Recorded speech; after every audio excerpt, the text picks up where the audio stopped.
very much, Arit, and thank you viewers for joining us. For those of us watching for the very first time, I'd like to introduce myself. My name is Veronica Efretei, and I'm also known as Nikki the HR Agony Aunt, and I'd love to share with you tips, advice, and even insider secrets that could help move your business or career forward. Now, I'm going to ask you a question. What does profiling mean to you? Is it something that's part of the recruitment and selection process in your company, or is it just a fancy word that you hear in criminal minds? This topic was inspired by a question that I received from a lady called Helen, who had told me that she wanted to hire some new employees and wanted to profile them before they begin work. Now, profiling is all about ensuring that you know the right personality and person specifications needed in your organization. And this is how you do it.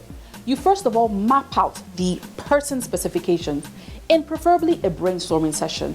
This is so that it's in a relaxed environment whereby you and maybe line managers, if you have them, get together and discuss who you need for each job or open vacancy that you have within your establishment.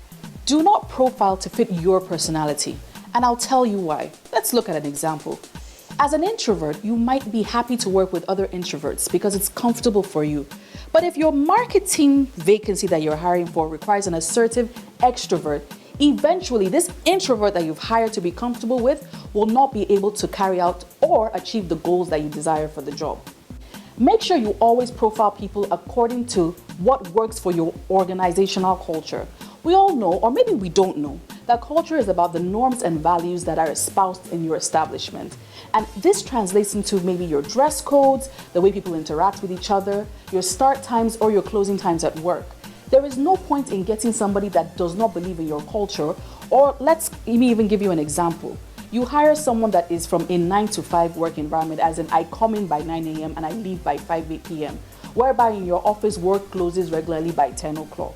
Eventually this will cause a problem because it's either the person becomes frustrated or everybody else is wondering why Madam or Oga is closing by 5 while they are there suffering and smiling till 10 o'clock in the evening. Now, I would just like to round up by saying always profile people according to the needs of the organization, not your needs, except in the instance where as a boss or a manager, you're hiring to work within your department, meaning an executive assistant or a special assistant. They would be hired to fit you and get you to achieve your goals, but not that of the establishment. I'll just round up by saying this. People are looking for jobs every day. There are people maybe even looking for jobs in your establishment as we speak. But if you don't bring in the right person, that goal or the profit that you're looking for may never be achieved. Thank you so much for joining us today. And I want you to remember this. As always, your business or your career, it's in your hands. I know you have what it takes to make it a success. Have a fantastic day, everybody. Goodbye.